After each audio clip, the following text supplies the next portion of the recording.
Hey guys, tonight we're stepping into one of the most talked about nights in history. A night filled with light, laughter, music, and one quiet moment that changed everything. And yes, you're going to be right there, walking on the decks of the Titanic, only hours before it meets its fate. Don't worry, this isn't a scary story.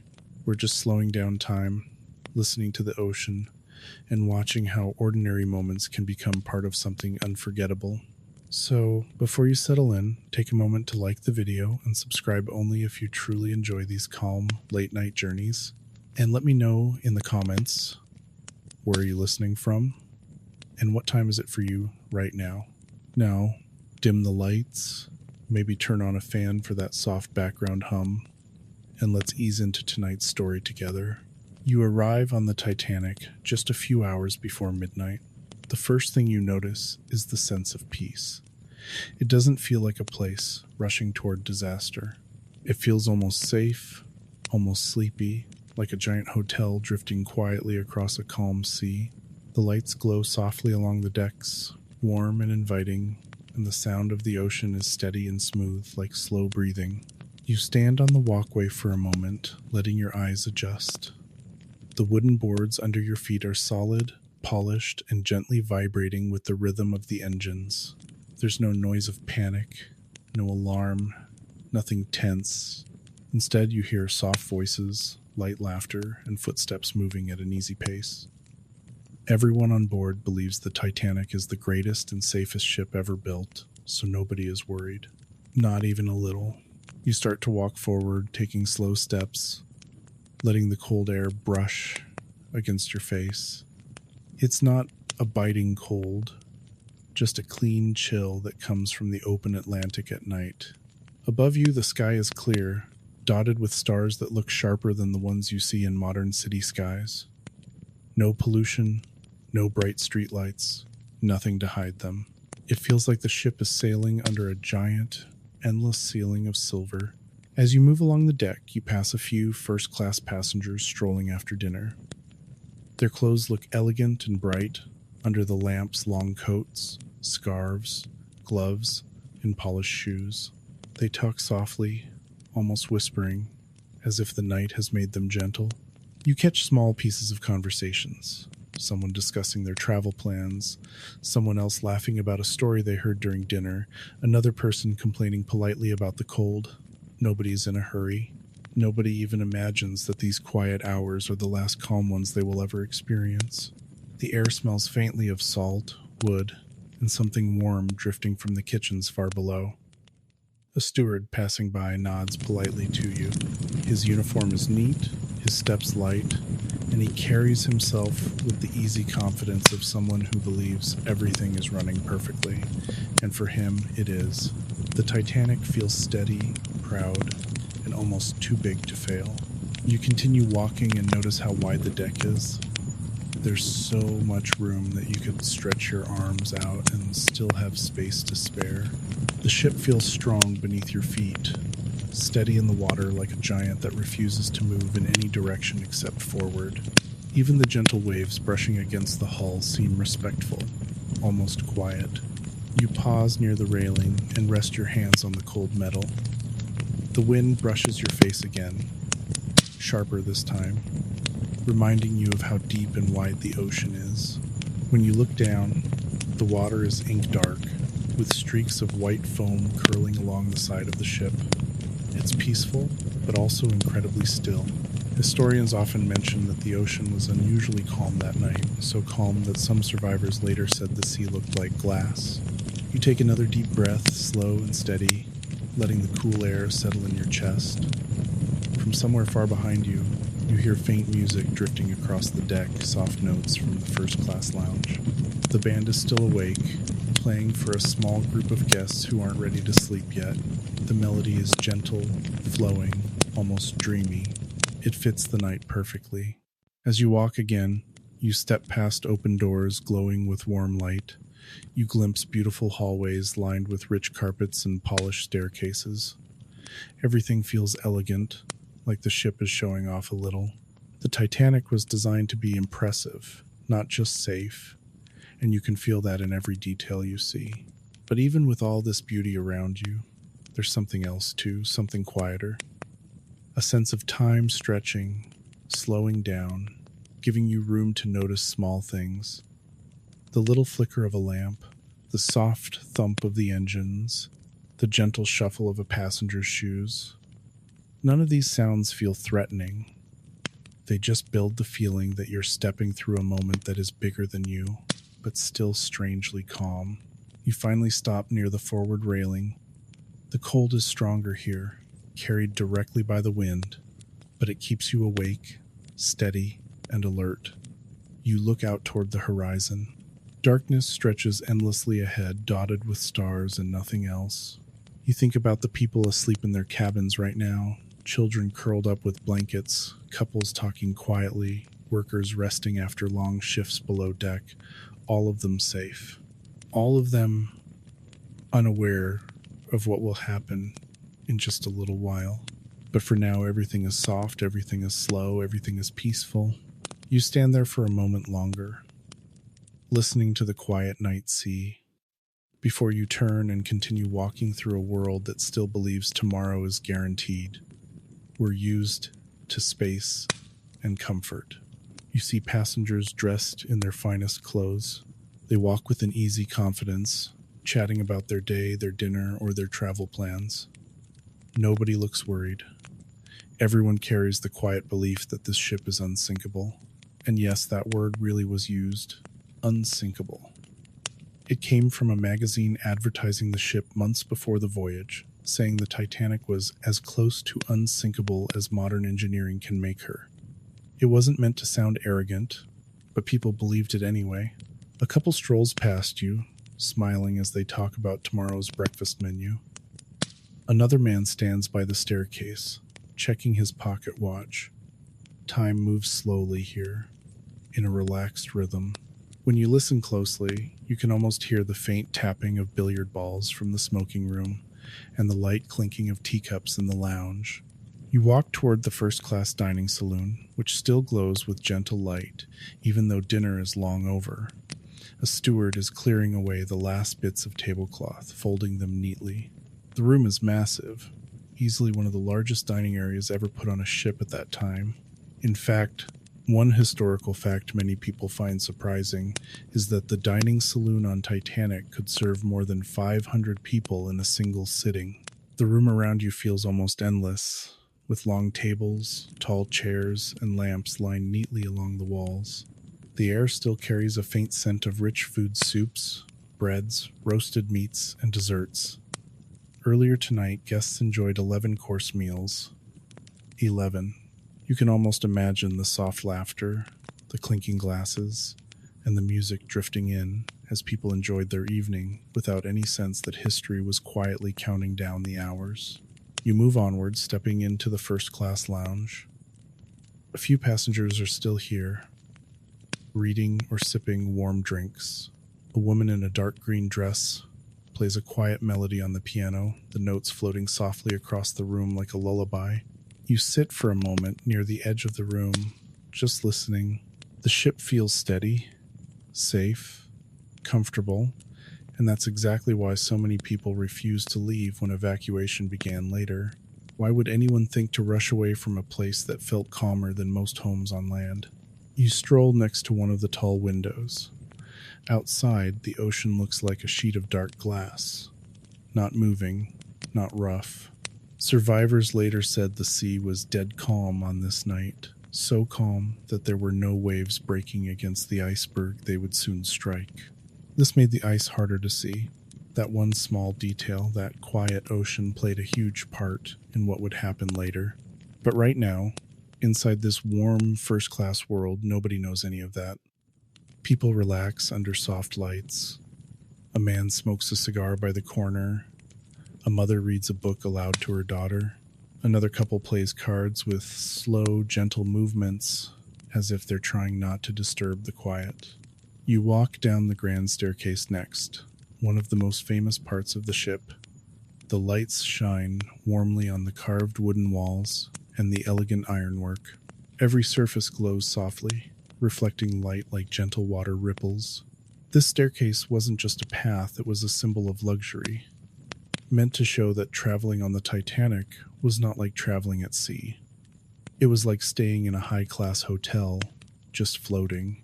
Standing here, feeling the warmth of the room and the calm of the night, you realize something important. This is why nobody panicked. This is why so many thought nothing bad could happen. Everything around you feels safe. You keep walking, listening to the soft footsteps and the gentle, distant notes of music. You imagine what the passengers are thinking tonight, maybe about their families, maybe about their plans in America, maybe about the excitement of a new life ahead. No one is thinking about danger. No one is imagining an iceberg. No one is watching the clock. The night moves gently forward, and you move with it, surrounded by comfort and calm on a ship that still believes nothing could ever go wrong. You leave the bright glow of the first-class halls and make your way down a wide staircase. The atmosphere shifts as you move lower in the ship. It's still clean, still warm, still comfortable, just simpler, quieter, and somehow more peaceful. Second class doesn't feel fancy, but it does feel friendly. The hallway here is narrower, with smooth wooden walls and soft lighting. The lamps glow with a gentle warmth, not as bright as the ones above, but enough to make everything look welcoming. The carpet beneath your feet is patterned, but modest. You can hear the faint murmur of voices behind closed doors, mixed with the steady heartbeat of the engines deeper below. You walk into the second-class library first, and it surprises you. It's calm, cozy, and filled with well-kept books. Several passengers sit in comfortable chairs, reading under soft lamps. A man turns the pages of a thick novel. A woman writes in her journal, tapping the pen gently against the paper. A young couple sits close together, quietly chatting about their plans in America. The room feels peaceful, the kind of space where people relax without needing luxury. Historical fact: second-class passengers on the Titanic had amenities that would have been considered first class on many older ships. The ship was designed to impress everyone, not just the rich. You sit in one of the chairs for a moment, letting the stillness float around you. There's no music here, no bright chatter, just soft voices and the quiet turning of pages. The calm feels like a warm blanket. Next, you walk down the hallway toward the second-class dining saloon. Inside, a steward is polishing silverware and preparing for the next morning. The room looks comfortable and bright, with neatly arranged tables and clean white tablecloths. Nothing too fancy, but everything feels well cared for. Dinner earlier in the evening would have been generous: soup, fish, meats, vegetables, and desserts. Second-class menus often surprised travelers with how good the food was. Several passengers earlier tonight likely enjoyed warm tea or coffee while discussing their journey. Many second-class travelers were teachers, clerks, ministers, or families immigrating for a better life. People with dreams, hopes, and careful plans. You step back into the hallway and hear soft music drifting from the second-class piano room. When you peek inside, a few passengers sit together as a young man plays a gentle tune. His fingers move easily across the keys, and the melody fills the room with a warm, familiar feeling. You watch quietly from the corner, letting the music wrap around you. Historical fact: the second-class lounge had a piano that passengers could freely play, and many did. Music was a simple comfort on long voyages. You leave the music behind and continue walking. The ship feels different here. Not grand, not extravagant, but human. You hear laughter from down the hall, and when you follow the sound, you find a group of friends sitting on a staircase, talking about their day.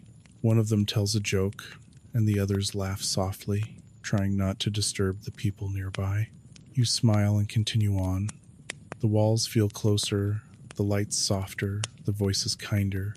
It's easy to imagine how passengers felt at this hour, comfortable after dinner, maybe a little tired, perhaps writing letters or reading before bed. You pass the second-class cabins and notice how tidy they look. Not large, but clean and well organized, with proper beds and enough space for families. Many passengers are already asleep. You hear the soft rustle of blankets, the quiet breathing of people settling into their final peaceful night. The calm of second class feels different from the luxury above. There's warmth, but it's a simpler warmth. There's comfort, but it's a modest comfort. It feels like a place where people rest with steady hearts, thinking about tomorrow. You take one last look around before moving deeper into the ship. The farther you go, the more you sense how the Titanic holds many small worlds inside one large one. Up above, elegance. Down here, gentle routine. And beneath it all, life moving forward, quietly and peacefully, unaware of what lies ahead. You walk farther down the ship, and the air grows slightly cooler. The halls narrow again, and the lights dim just enough to make everything feel softer. When you reach the third-class sections, you notice something different right away. Energy, laughter, movement. A kind of bright spirit that fills the space in a way the richer levels do not. The first sound you hear is music fast, lively music played on a fiddle. You follow it and find a group of passengers gathered in a common room. Someone is playing the fiddle, another is tapping a small drum, and several people are dancing in a simple circle. Their feet shuffle gently on the floor, their hands clap in rhythm, and their smiles are wide and bright. Historical fact: third-class passengers often entertain themselves with their own music and dancing. Many came from Ireland, Scandinavia, Italy, and other parts of Europe, bringing their musical traditions with them. You stand near the doorway, watching. A little girl spins with her father, her laughter ringing out like a bell. A group of young men clap and stomp in time with the music. Even older passengers tap their feet along the wall, enjoying the moment quietly. There is joy here, simple joy, warm and honest. You walk deeper into the room, feeling the warmth of bodies and the light of smiles. Someone offers you a seat, and you watch the dancers move again. The walls are plain wood, the bench is simple, but the atmosphere is full of life. After a few minutes, the music slows down. The fiddle player wipes his brow and laughs with the others. People talk, share stories, and pass cups of tea. Many of them are immigrants hoping for new beginnings. They speak different languages and come from different lands, but tonight everyone is simply together. You move toward the cabins next. The hallways are tighter here, and the rooms smaller, but the sense of community is stronger. The doors are open, and you see families sitting on bunk beds, talking quietly, sharing blankets, or settling children in for sleep. A mother tucks her baby into a tiny bed. A group of teenagers sit in a circle on the floor playing cards. A man hums a tune while fixing a loose button on his shirt. Historical note: third-class passengers on Titanic had cleaner and more spacious rooms than most third-class accommodations on other ships of the time. White Star Line designed them to attract more immigrants. You keep walking. Your footsteps echo softly on the metal floor. The lights overhead flicker gently with the rhythm of the ship's engines. People pass by you with smiles or nods, carrying blankets, small bags, or cups of hot drink. In the dining area, you see workers cleaning up from earlier meals. The tables are plain, but the room looks tidy. Tonight's dinner would have included bread, stew, soup, and maybe some fruit. Nothing fancy, but enough to fill hungry stomachs after long days of travel. A few passengers sit at the tables now, finishing their tea or chatting quietly. A young woman writes a letter, her lips moving silently as she forms each sentence. A group of brothers whisper excitedly about reaching New York in a few days. Their eyes shine with hope. You leave the dining room and walk along the hallway again. A soft lullaby floats from one of the cabins, a mother singing her child to sleep. The tune is gentle and soothing, and it follows you for several steps. Third class feels alive, not loud, not chaotic, but warm. It feels like a place powered by dreams rather than comfort. These passengers do not have luxury, they have each other. You pause near the end of the hallway, leaning against the cool metal wall. You can still hear faint music behind you. You can still hear laughter. You can still see the glow of small lamps flickering softly. This part of the ship may not have grand staircases or rich carpets, but it has something different, something simple and human. Small joys, shared stories, tired families resting after long journeys, and hearts full of hope. And as you take one more look around, you feel a quiet truth. This is where most of the Titanic's passengers lived. This is where most of its stories began. This is where ordinary moments filled the night before everything changed. You step back outside onto the open deck, leaving the lively third-class world behind. The air feels colder now, sharper against your face, but also cleaner and refreshing. The lamps along the railings glow softly, casting calm pools of light across the wooden floor. Everything seems quiet, more quiet than you expect for a ship carrying over 2,000 people. You walk slowly, letting the cool air settle into your lungs. The stars above you look unbelievably bright. Without modern streetlights or city glow, the sky over the Atlantic shows thousands of tiny white sparks. Some survivors later said it was one of the clearest skies they ever saw. And standing here now, you understand why. You place your hands on the railing and look out at the sea. It looks like dark glass, smooth, calm, and stretching into forever. Historians point out that the ocean on the 14th of April 1912 was unusually still. No waves broke against the iceberg ahead, which made it harder to spot. But from where you stand, the calm sea feels peaceful, not dangerous. A few first-class passengers stroll by, wrapped in coats. Their footsteps are soft. A man stops beside you, enjoying the view without saying a word. People often came out here after dinner to breathe the cold air and admire the stars. Tonight is no different. Nothing in the atmosphere suggests anything unusual. You begin walking forward along the deck. The ship hums beneath your feet, steady and confident. You hear the faint thrum of the massive engines deep below, strong, even, unchanging. Everything about the Titanic tonight feels reliable. You pass by a pair of young men chatting quietly. They talk about their plans in America, about work waiting for them, about the excitement of starting fresh. You hear two crew members walking by and discussing the temperature. One mentions how cold the air feels, even colder than usual. Another mentions frost forming on the deck railings. The ship is moving into colder waters, but everyone expected that. You move toward the bow.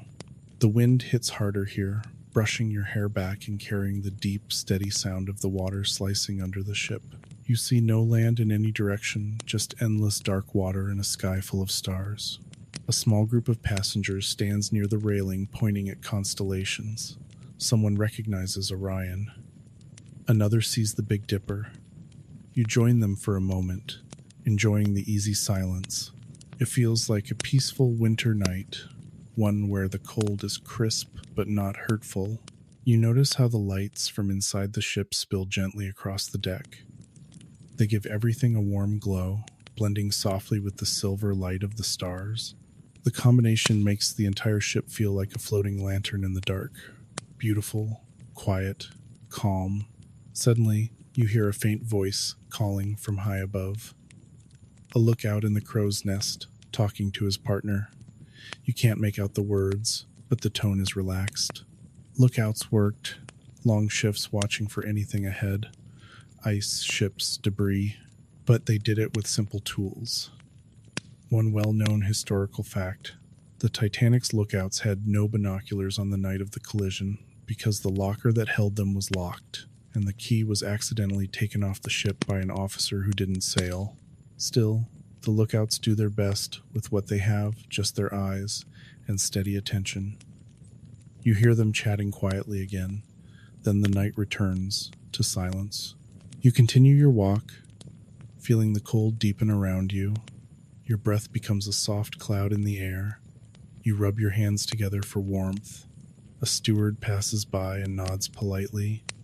Everything feels normal, calm, safe. You stand again at the railing and look down.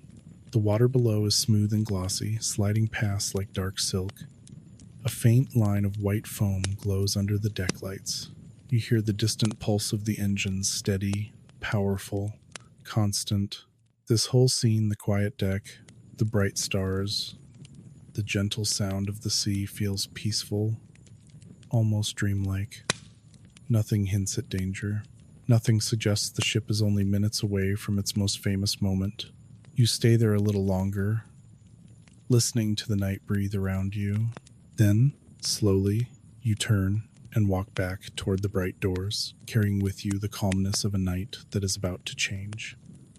You walk into a quieter hallway, leaving the cold deck behind. The warmth feels nice on your skin, and the soft lights help your eyes recover from the brightness of the stars outside. As you move farther inside, you notice a few officers and stewards talking near a small table. They look relaxed, but there are papers spread out in front of them, wireless messages. These are the ice warnings. All day long, ships in the area have been sending messages about icebergs ahead. Some messages warned of large ice fields. Others mentioned bergs drifting unusually far south for this time of year. But the Titanic is still moving at nearly full speed. Historical fact: Titanic received at least 6 iceberg warnings on the 14th of April 1912, including one only minutes before the collision. You watch as a steward picks up one of the messages and folds it neatly. There's no rush, no alarm. The officers trust the ship. Everyone does. You move closer, pretending to look at a painting on the wall. You hear someone mention that the wireless operators are busy handling passenger messages, sending personal notes to friends and family back home. One of the most important ice warnings was actually interrupted because the operator was sending private messages for wealthier passengers. It's not carelessness, it's simply the way things worked. Wireless radio was still new, and operators were often overwhelmed.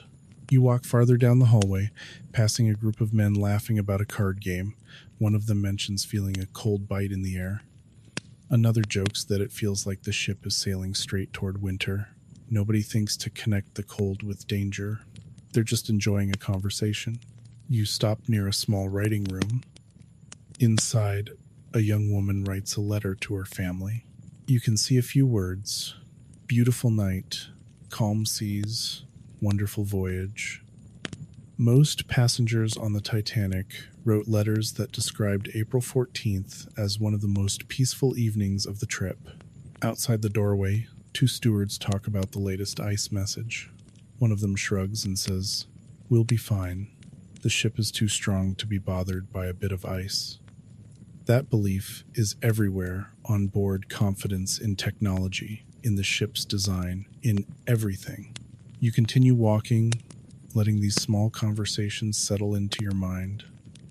The ship moves under your feet with steady strength. Every hallway feels solid. Every passenger seems calm. And even though several warnings have been delivered, nothing in the ship's rhythm changes. You reach a small staircase and begin to descend.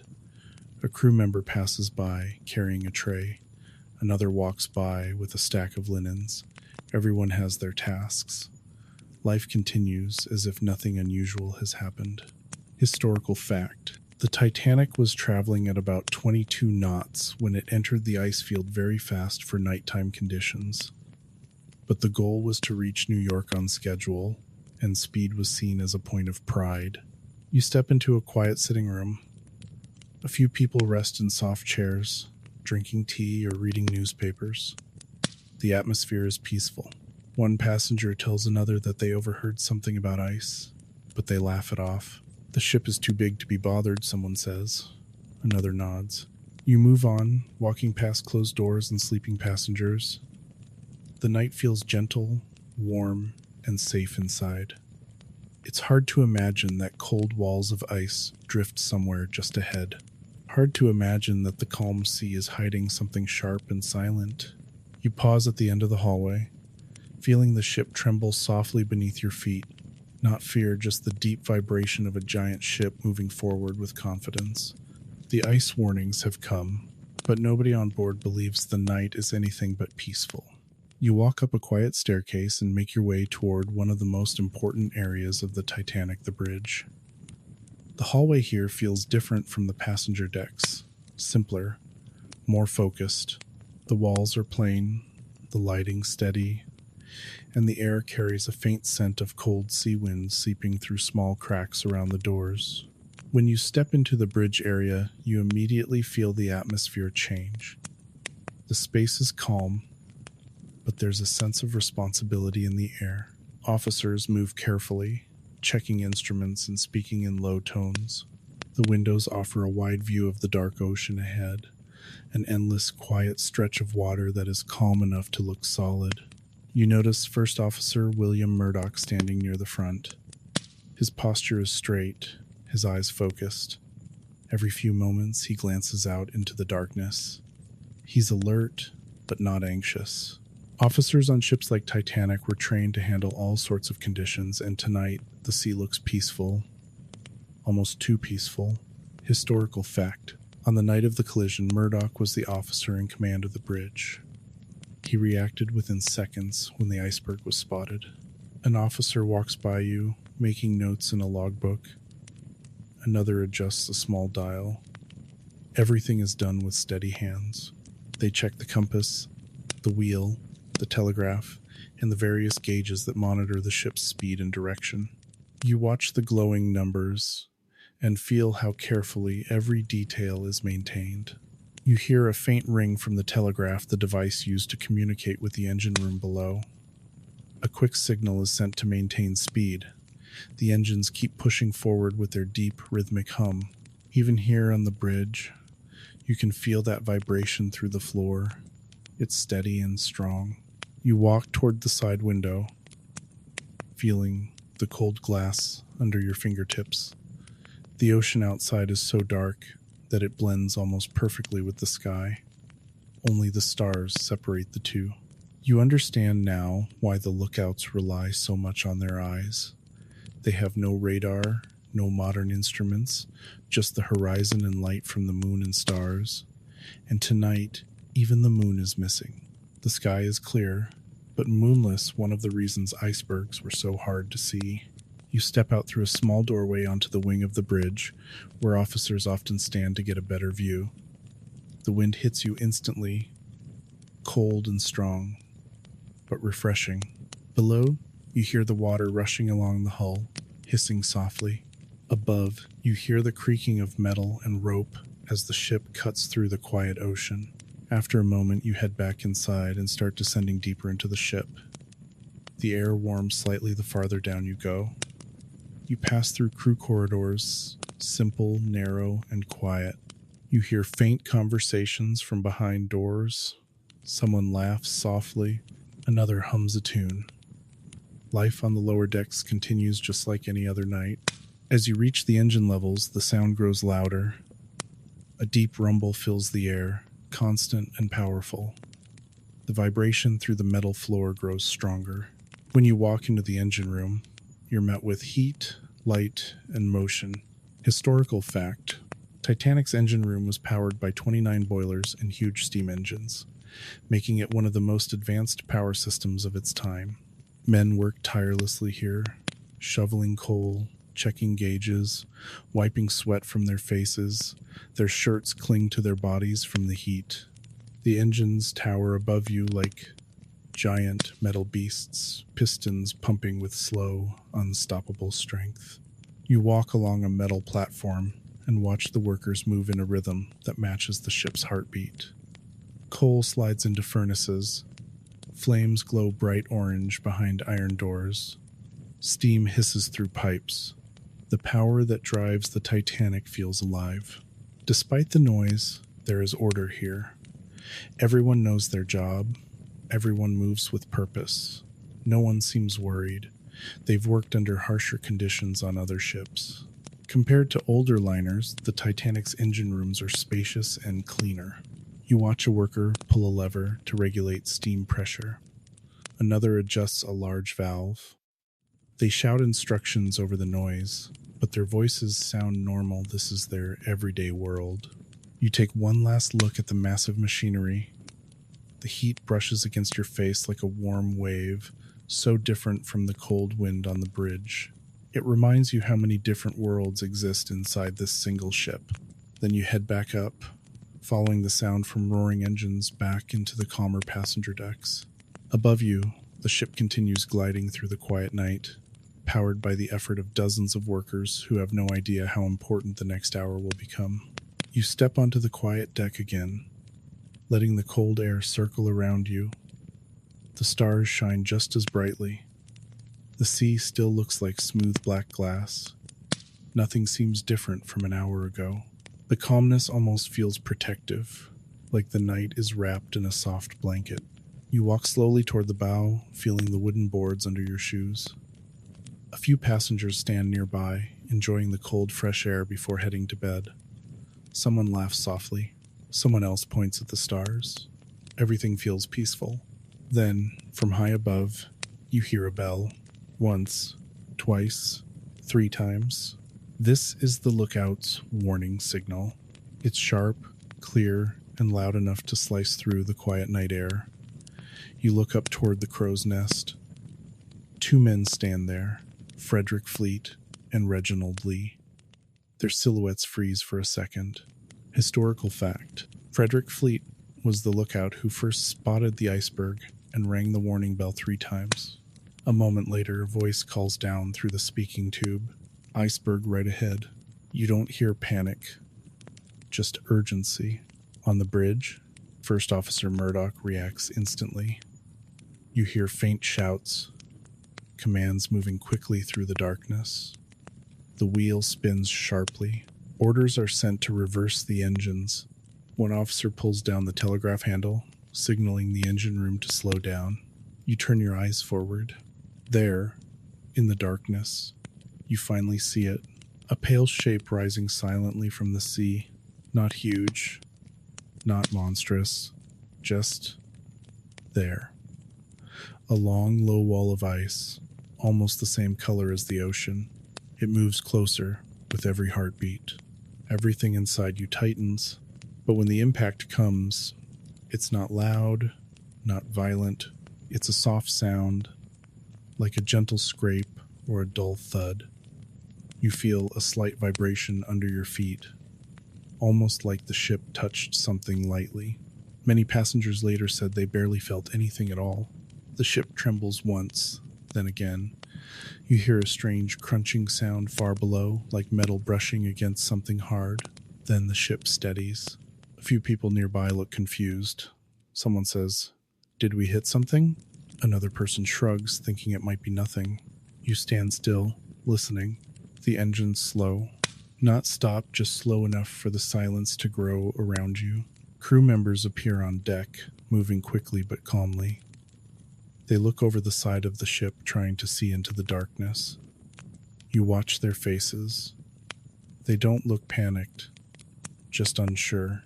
Historical fact: the iceberg scraped along the starboard side of the Titanic for about 7 seconds, tearing open small but fatal gaps in the hull. You touch the railing again. The cold metal now feels different, not peaceful, but alert. A soft breeze passes, colder than before. The sea remains strangely still. No waves, no sounds, except the slowing engines and distant voices. Around you, passengers whisper, mostly questions, mostly confusion. A woman asks a steward what happened. He answers politely, "We might have had a little bump, miss. Nothing to worry about." He truly believes that. Most of the crew still thinks the ship is safe, but down in the lower decks, water is already pouring in. You take a slow breath. This is the moment history always talks about, not loud, not dramatic, not chaotic, just quiet. A quiet change, a quiet warning, a quiet beginning to the most famous night at sea. At first, nothing feels truly alarming. The ship is still upright. The lights are still warm. The air is still calm. The scraping sound has faded, leaving only a soft hum from the engines. If you didn't know better, you might think the ship simply brushed against something small. You walk back inside and immediately notice passengers stepping out of their cabins wearing robes and slippers. Most of them look sleepy, not scared. A woman yawns and asks her husband what the noise was. A young man rubs his eyes and shrugs, saying it felt like a tiny bump. People laugh lightly, brushing off the strange moment. You see passengers gathering in hallways, asking stewards for answers. The stewards remain polite and calm. Some of them truly don't know what happened. Others are unsure how serious it is. They repeat what they've been trained to say. Nothing to worry about, just a precaution. Historical fact. Many crew members believed at first that the collision wasn't serious. The Titanic felt too large and too stable to be badly damaged. You walk into a sitting room where a few passengers continue reading, barely disturbed. One man jokes that the ship probably ran over a floating crate. His friend laughs. Another man returns to his chair saying, "I'm going back to bed." This same attitude spread across much of the ship. Calm, mild curiosity, no fear. You decide to walk downward toward the lower decks. As you move, you notice the air getting colder. A faint breeze drifts through the hallway. When you look closely, you see a crew member closing a large metal door behind him, one of the watertight doors. Historical fact. After the collision, Captain Smith ordered the watertight doors closed to contain flooding. The crew member notices you looking and gives a polite nod. He doesn't explain anything, but his quick steps tell you that more is happening below than anyone realizes. You walk into a lounge where several women gather near the fireplace. One of them asks a steward whether everything is safe. He gives a small smile and says, "Just a small accident, ma'am. Nothing that the crew can't handle." She nods, reassured. People trust the crew, trust the ship, trust the idea of safety. But as you continue walking, you begin to feel something subtle, a slight tilt, just barely, almost like you're standing on a tiny slope. It's small enough that many people wouldn't notice, but once you feel it, it lingers in your mind. A young boy runs past you, laughing as his older sister calls after him. He clearly feels no danger. A third-class family walks by carrying blankets on their way to look for fresh air. Their faces show curiosity, not fear. Near the grand staircase, you find a small crowd gathered near the rail. They look down as crew members carry up boxes of life jackets. Some passengers whisper, uneasy for the first time. A woman frowns and says, "Life jackets? For what?" Her husband tells her it's probably just a drill. But the crew members look focused, not panicked, just serious. You hear a quiet conversation between two stewards. Water's already rising in the mail room. Rising how fast? Faster than it should. Their voices are low, meant not to alarm anyone. But the words settle into your mind heavily. You decide to step outside again. The cold air hits your face instantly, sharper now. More passengers have come to the deck, wearing shawls and coats over night clothes. They talk softly, confused about why they were asked to come outside so late at night. Historical fact, passengers were told to put on life jackets and come to the boat deck, but many believed it was a safety test, not a real emergency. A man near you mutters that he doesn't want to stand out in the cold. Another says there's no chance the Titanic is sinking.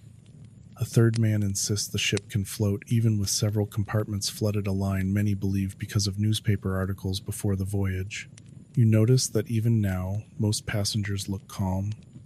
A few seem slightly nervous but not panicked.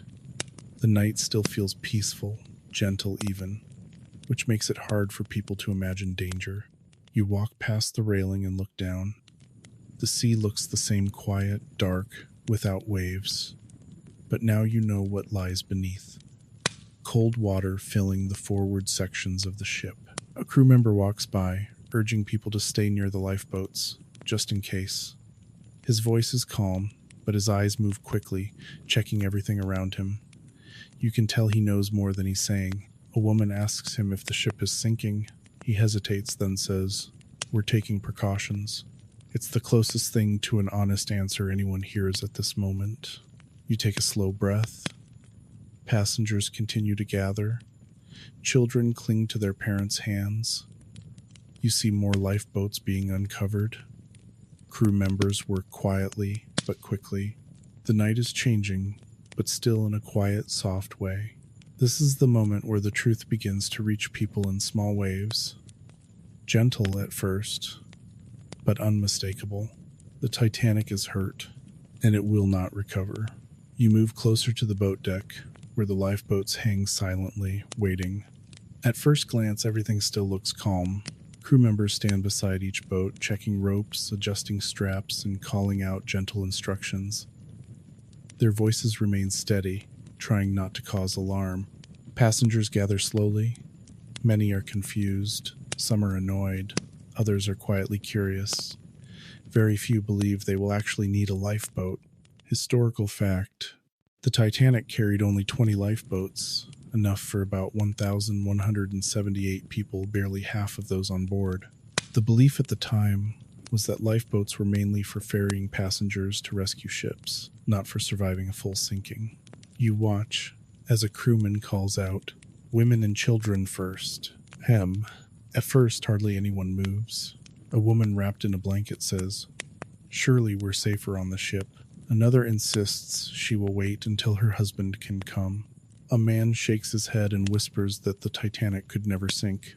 This hesitation becomes one of the biggest problems of the night.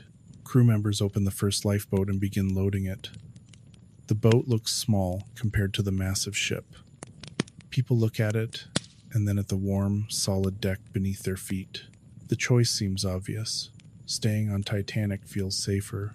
Historical note: Lifeboat number 7 was launched with only 27 people in it, even though it could hold 65. You watch as families talk in small circles, unsure what to do. A mother tries convincing her husband to join her, but he steps back, shaking his head. "You go first," he says gently. She refuses. Around them, similar conversations play out. A crewman tries again. "Please, ladies, step forward." This time a few do. They climb into the boat slowly, gripping the railing tightly. The cold air makes everything sting.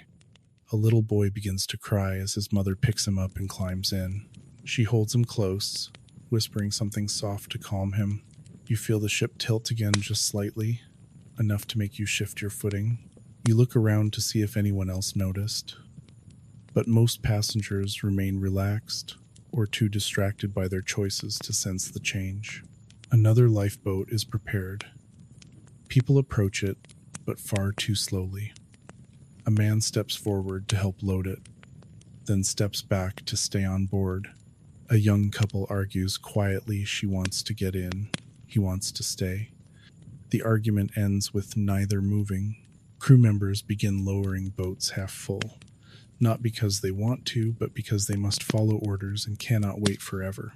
Another fact: one lifeboat was launched with only 12 people in it. You watch as a crewman rubs his hands together for warmth, then reaches for a rope. His breath forms a cloud in the cold. He leans over and calls down, "Lower away." The lifeboat sinks slowly down the side of the ship, the ropes creaking softly. The passengers inside look up, frightened for the first time. The dark water below looks like a bottomless mirror, and the small lifeboat feels very far from safety. As the hours go on, more passengers finally understand that something is wrong. The tilt of the ship becomes slightly stronger. The air grows colder, biting at exposed skin. Crew members become more urgent, their voices firmer. A few men try to climb into lifeboats, but are told to step back. Some listen, others argue, a few panic, but most behave better than history often claims. Many men step aside willingly, helping women and children climb in. You stand near another lifeboat as it loads. The crew encourages people to move quickly. A young woman climbs in with her baby. A teenage boy hesitates, then steps back, letting others go first. You see the worry in his eyes, but also determination. The boat lowers slowly, ropes creak again. The sea still waits below, quiet, dark, freezing. You look around. The ship still seems solid. The lights still glow. But now the air feels different. The calmness has cracks in it. People realize they must choose. Stay on the bright, warm ship or climb into a tiny lifeboat in the freezing dark. Most people don't know which choice is safer, and tonight that confusion costs precious time. You move along the deck as the night grows colder and the ship tilts just a little more. The change is slow, gentle, but noticeable now. Passengers feel it in their steps. Some hold the railing as they walk. Others wrap blankets tighter around their shoulders. But in the middle of this rising uncertainty, something else appears: kindness. You hear music drifting across the deck, soft and steady. When you walk closer, you find the Titanic's band gathered near the entrance to the grand staircase. They stand close together to stay warm, but their hands move smoothly over their instruments. The melody they play is calming, almost peaceful. Simple notes, gentle sounds, nothing dramatic, just a quiet gift to the people around them. Historical fact: the ship's band continued to play music during the evacuation to help keep passengers calm.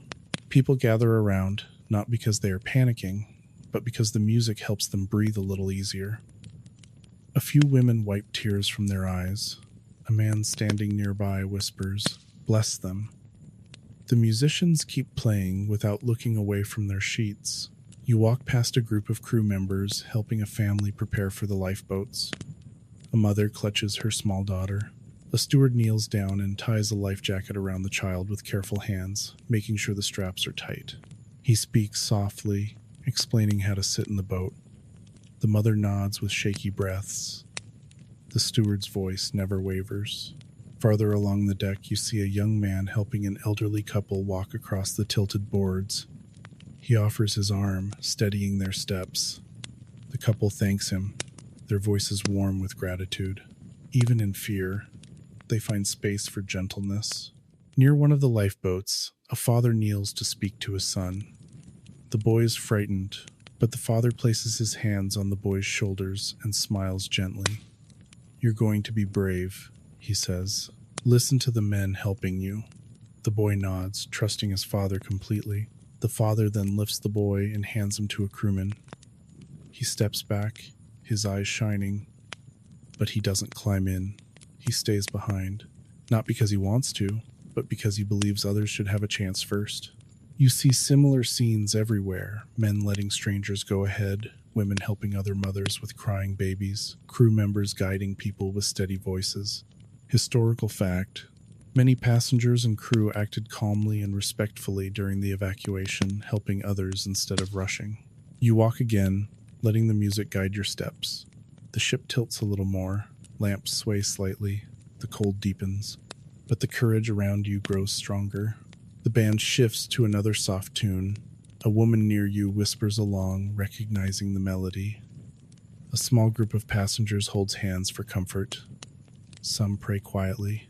Others stay silent, standing together, sharing warmth. The night feels heavy, but also full of heart. In the face of danger, people choose kindness. They choose calm. They choose to help. And for a moment, the Titanic doesn't feel like a sinking ship. It feels like a community. The tilt is stronger now. When you walk, you must lean slightly to stay balanced. The cold wind has sharpened, and the deck feels steeper beneath your feet. But the lights still glow, giving everything a warm but fragile glow. Passengers gather near the railings, watching the last few lifeboats leave the ship. Most boats are full now. Crew members shout to lower them slowly, guiding them down to the dark water below. The ropes creak. The sea waits quietly. You step closer to the bow and feel the angle more clearly. The front of the ship sinks lower, dipping into the water far below. You hear the sound of water rushing into the lower decks, a deep, distant roar. Historical fact: the first 5 watertight compartments were flooding, and the ship could not stay afloat with that many damaged. Crew members run by carrying blankets and lanterns. Their steps are quicker, their breaths shorter, but their voices remain calm as they guide the last groups of women and children toward the remaining boats. The band still plays near the grand staircase. Their music floats gently across the dark deck. Some passengers stand close, drawing comfort from the soft notes. Others sit quietly, holding hands, whispering to one another. You walk toward the stern, where more passengers gather.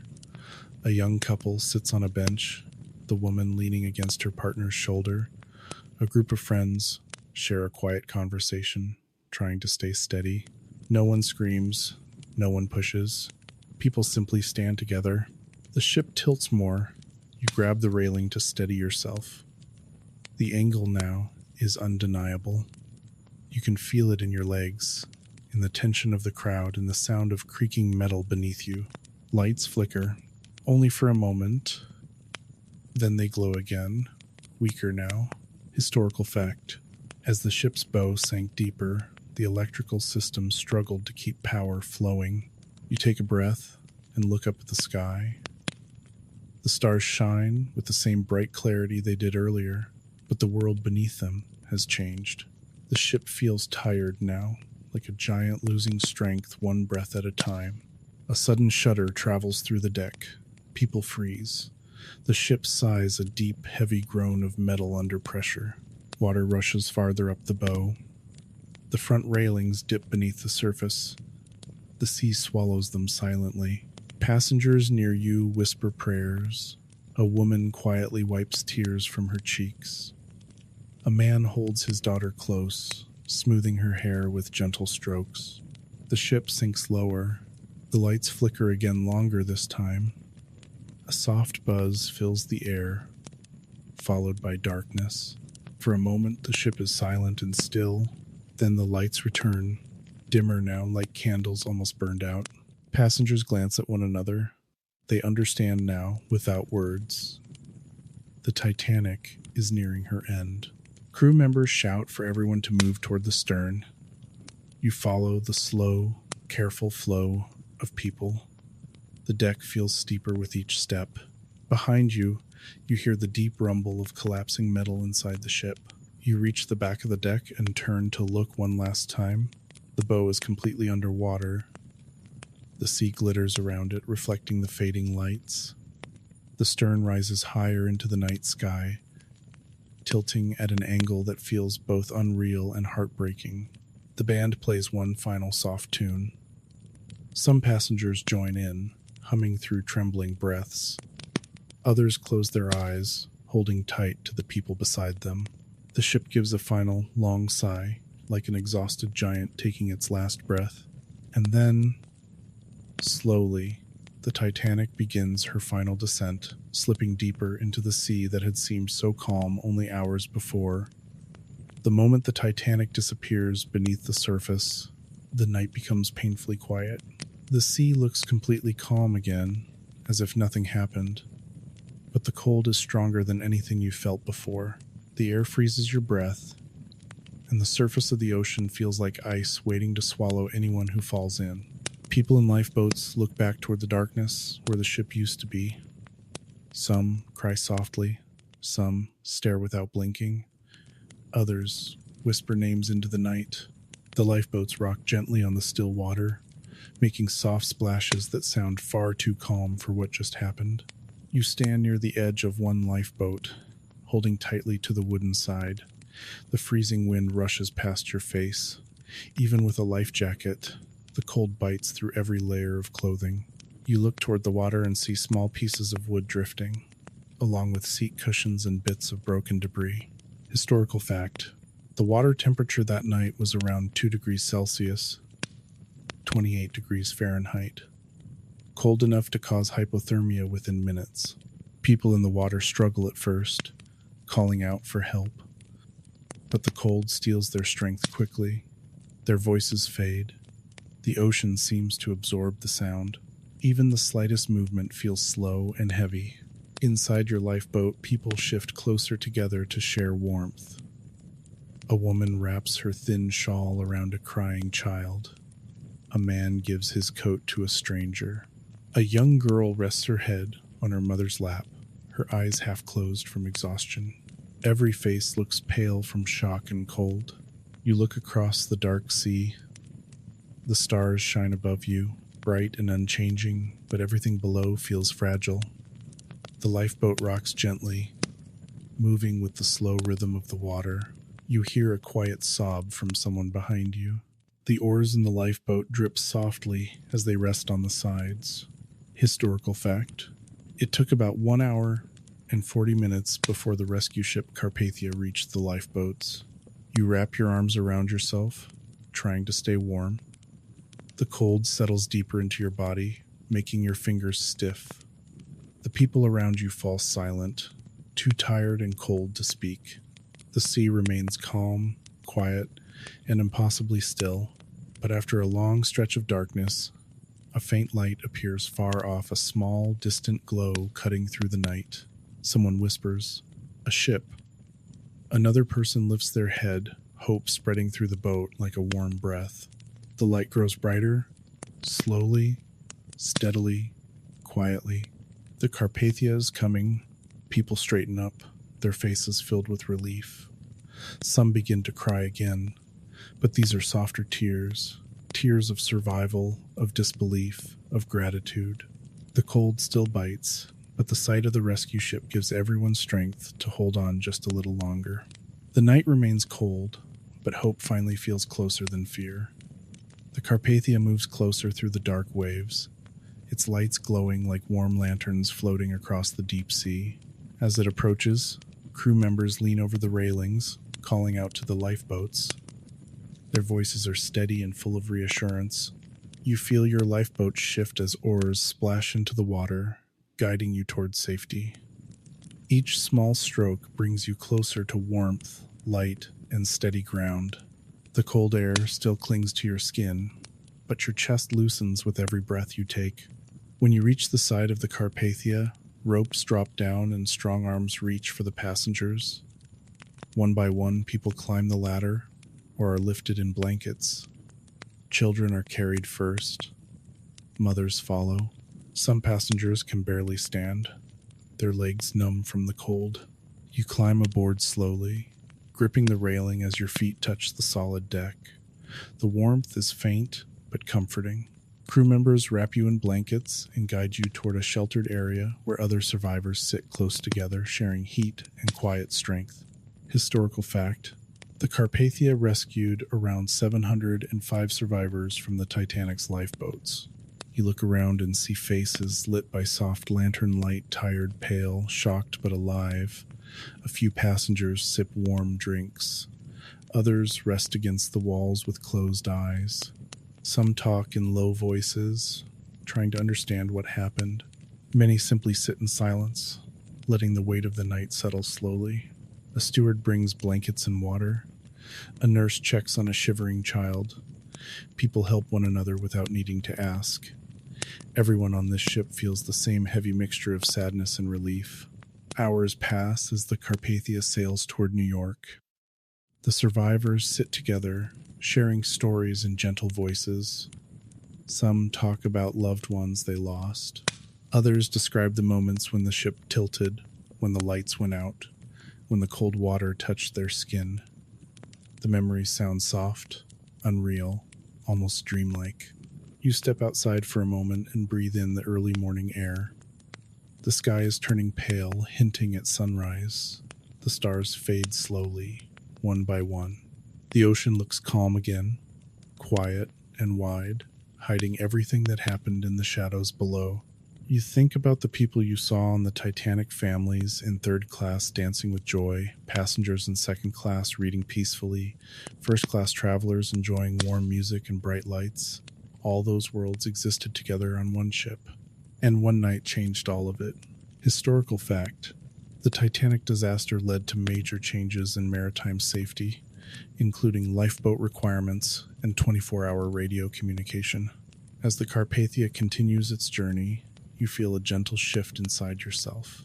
The night behind you was tragic, but it also revealed something important: how fragile life can be, how strong people can be, and how small choices and quiet moments can shape history. You look out over the soft morning light touching the sea and take a slow breath. The world feels calm again. The storm of the night has passed. What remains is the memory of a ship that once moved with pride across the ocean, carrying hope, dreams, and stories that still live today. And as the sun finally rises, the long night of the Titanic becomes a story you will never forget. Let everything become quiet now. Let the noise of the night fade far behind you, the cold wind loosen its grip, and the heavy memories of the Titanic drift gently into the distance. You're no longer standing on a tilted deck or staring into the freezing Atlantic. You're here, in your own space, warm, safe, and far away from the moments that shaped that long ago night. Take a slow breath in and let it out easily. Imagine the ocean calming beneath you, the dark water smoothing into soft waves, each one carrying a little more of the tension away. The stars above grow softer too, dimming peacefully as if they're finally ready to rest. Picture the lifeboat rocking gently, not from fear now, but from a steady rhythm that feels like breathing. People around you settle into stillness, wrapped in blankets, whispering quietly, holding on to one another. Their voices fade into a warm hum, like the softest music. Everything begins to blend into calmness. The Carpathia's warm lights become softer, glowing like lanterns in fog. You feel yourself stepping further from the cold, closer to comfort. Imagine the warmth spreading through your shoulders, your hands, your breath. There's nothing to worry about now, nothing left to brace yourself for. Just rest. Let the scenes of the night drift away slowly. The music on deck, the calm sea, the kind faces helping one another, all dissolving like mist. You don't need to hold on to any of it. Let it gently slip out of focus. You are safe now. You've reached the quiet part of the journey. Let your thoughts slow, like the ocean settling after a long night. Let your eyes grow heavy. And when you're ready, rest.